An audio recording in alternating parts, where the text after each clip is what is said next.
Tell me about working with David Cronenberg. I mean, obviously, you know, one of the great auteurs of modern cinema. Why do you think he asked you to do it?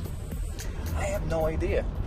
It's just so bizarre to me. I mean, because it was straight off. I'd never met him.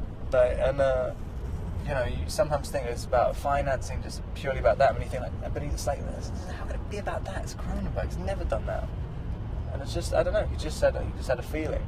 Do you feel like you have a duty or a responsibility to sort of support the kind of films that Cronenberg would be making? Because obviously, the fact of the matter is, people will come to see this because you're in it, in the same way that people will go and see it because it's a Cronenberg movie. Yeah, I mean, and it also kind of creates this weird sort of dichotomy, which hopefully won't cancel each other out. But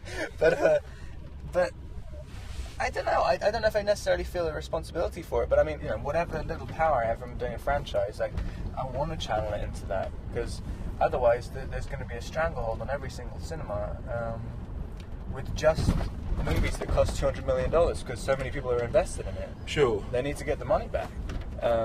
And so nothing can survive, like nothing at all. It sounds to me like you've struggled a little bit in the past to deal with what sounds to me like compromises that you've had to make. No, I mean, not really. I mean, you know, there has to be kind of, you know, crowd-pleasing movies and stuff, but it just seems like there's becoming less and less of the other type.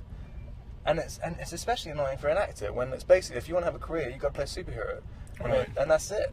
And it's not even like you can play a superhero and then do a little art movie afterwards, because there aren't any. It's like, and no one even comes to them anyway. Robert said that he did not know what it was that had caused you to approach him. What was it? Well, I like to say he was cheap and available. And there is some truth in that.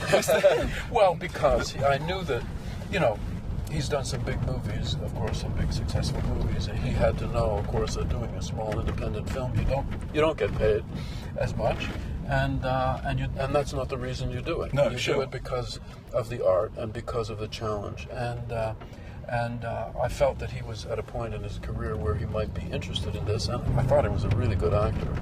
And it's obvious that he has incredible charisma. And then the basics, you know, he's the right age. He can be convincing as a tough sort of intellectual wheeler-dealer. He was an actor in the real sense.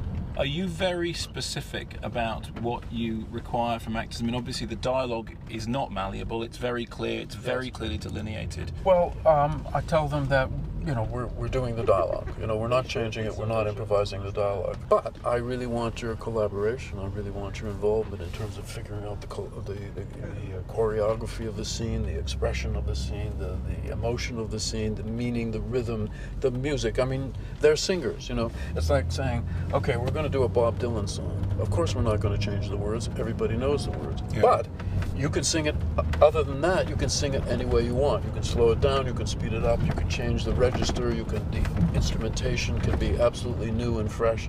It's sort of like that. That's the way I approach it.